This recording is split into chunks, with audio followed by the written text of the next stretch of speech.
The air hung heavy with suspicion. A young black man, barely out of his teens, walked home from a late shift. His heart pounded a rhythm of fear as a police car slowed beside him. No crime committed, no reason to stop except the color of his skin. This wasn't a scene from a movie, it was Trayvon Martin's reality. This was the night prejudice wore a badge and stole a life. This was the night America woke to the chilling reality of racial profiling. Trayvon's story, tragically, is not unique. It's a shared narrative of countless black and brown men, women, and children across America. They live with the constant fear of being judged not by their character, but by the color of their skin. Their lives are shadowed by the prejudice that paints them as suspects before they are even seen as individuals. This is the weight they carry, a burden passed down through generations, a constant reminder of a system that sees them as less than human. The trauma of racial profiling runs deep. It leaves invisible scars on the soul, wounds that fester and bleed into everyday life. Imagine the constant fear, the hypervigilance, the knowledge that your existence is perceived as a threat. Imagine being denied basic dignity and respect simply because of the color of your skin. These experiences leave lasting scars, shaping perceptions, fueling anger, and eroding trust in the very institutions meant to protect. The psychological toll is immeasurable. The constant fear and anxiety can lead to depression, PTSD, and a sense of hopelessness. The internalized racism, the belief that you are somehow less worthy or deserving, can be crippling. These scars are not always visible, but they are deeply felt, impacting every aspect of life from education and employment to relationships and mental health. They are a stark reminder of the human cost of prejudice, a cost borne by individuals, families, and entire communities. Racial profiling is not just an individual bias, it is a systemic problem.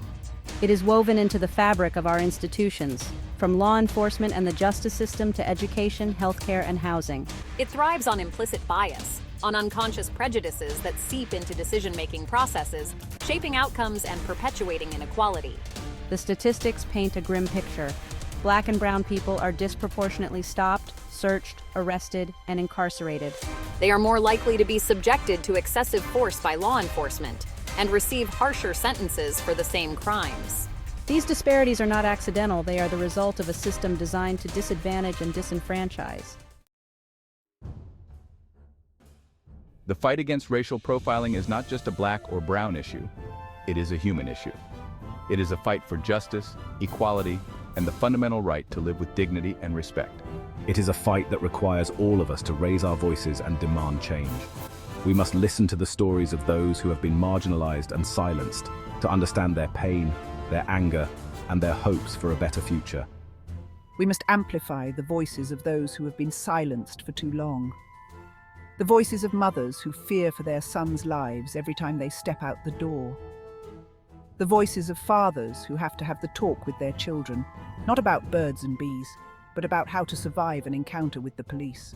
The voices of young people who are tired of being judged by the color of their skin and not the content of their character. These voices, diverse and powerful, must come together to weave a tapestry of truth, a testament to the shared struggle for justice. The path to dismantling systemic racism is long and arduous, but we cannot afford to be daunted by the task ahead.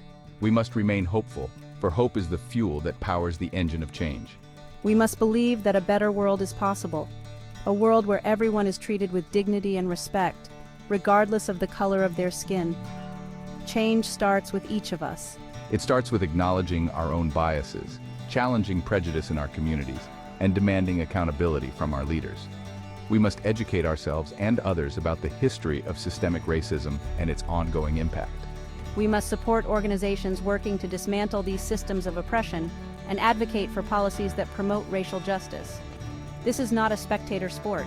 It requires active participation, unwavering commitment, and a belief in the power of collective action. Let us not be defined by the injustices of the past, but by the future we build together. Let us create a world where Trayvon Martin's story is not a tragedy, but a reminder of how far we have come.